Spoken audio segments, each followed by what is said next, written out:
এই দান বাক্সে হাত দিবি না।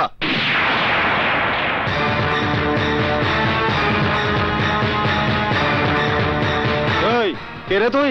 কেউ বলে ভূমিকম্প, কেউ বলে সুনামি, তোদের মতো সন্ত্রাসীর বাপ আমি।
ক্যান্সারে আক্রান্ত একজন ছাত্রের জীবন বাঁচানোর টাকা তোরা ছিনতাই করে নিয়ে যাবি? তোদের এত ক্ষমতা?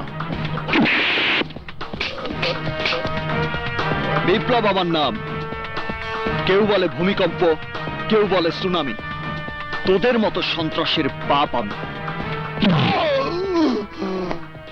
Thank you brother, thank you. ওরা কারা? চাঁদাবাজ, সন্ত্রাসী আকবরের ছত্রছায়ায় ওরা চাঁদাবাজি করে। সন্ত্রাসী আকবর?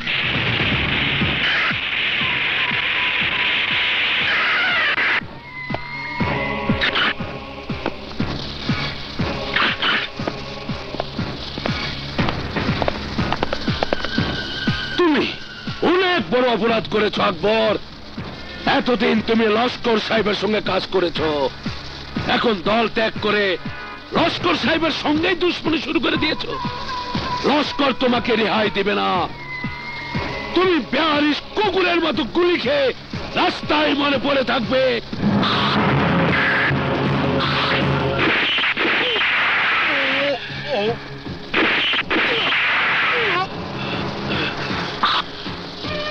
এই জয়নাল, লস্করকে গিয়ে বলিস এই শহরে হয় আমি থাকবো, না হয় লস্কর থাকবে।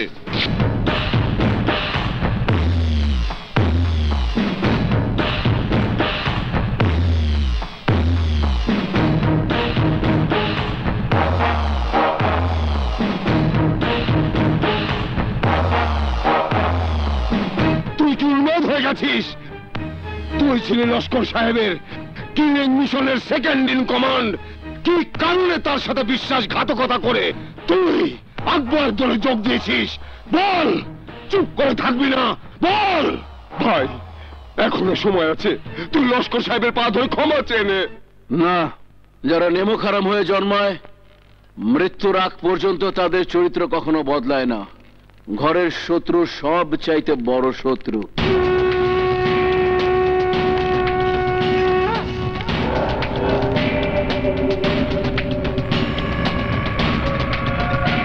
হাবিব, ক্ষমা মহত্বের লক্ষণ সেটা আমি জানি, কিন্তু তুমি ভালো করে জানো আমি মহৎ মানুষ নই। তাছাড়া আমার সংবিধানে ক্ষমা বলে কোনো শব্দ লেখা নেই। তোমার ভাই যে অপরাধ করেছে তার শাস্তি হচ্ছে মৃত্যুদণ্ড। এই লস্কর বিচারে কখনো ভুল করে না। তাই ভাই হলেও ওকে তুমি নিজের হাতে গুলি করে মারবে। Yes, this is my order.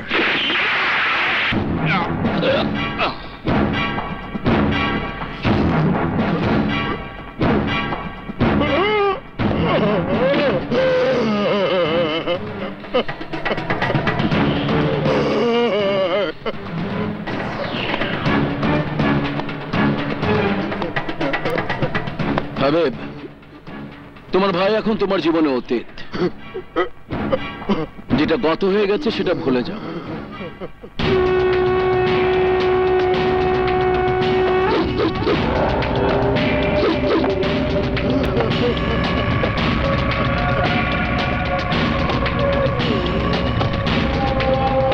বনিদি বংশ, রক্ষণশীল পরিবার, এত বড় সংসারে কোনো পুত্র সন্তান নেই। দুটি শিক্ষায় দীক্ষায় সকলের সেরা।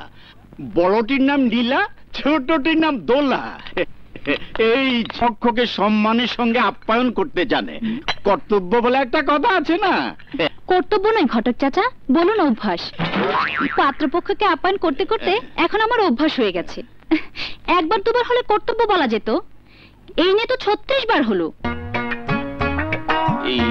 না মানে মনের মতো পাত্র যতদিনে না পাওয়া যাচ্ছে ততদিনে 36 বার কেন, 72 বার হলেই বা ক্ষতি কি? বুঝেন তো, সোনার টুকরো মেয়ে, একেবারেই শান্তশিষ্ট।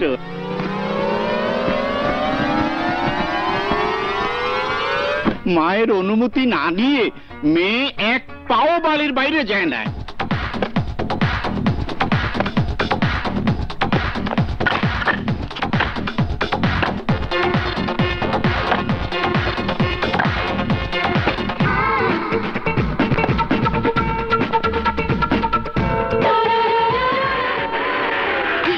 নীলা, তাড়াতাড়ি আয়। কই? আরে দাঁড়া, আসছে তাড়াতাড়ি।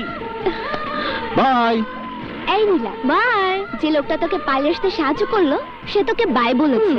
একটা থ্যাঙ্কস দে। লোকটা বলছিস কেন? উনি আমার ড্যাডি। ড্যাডি?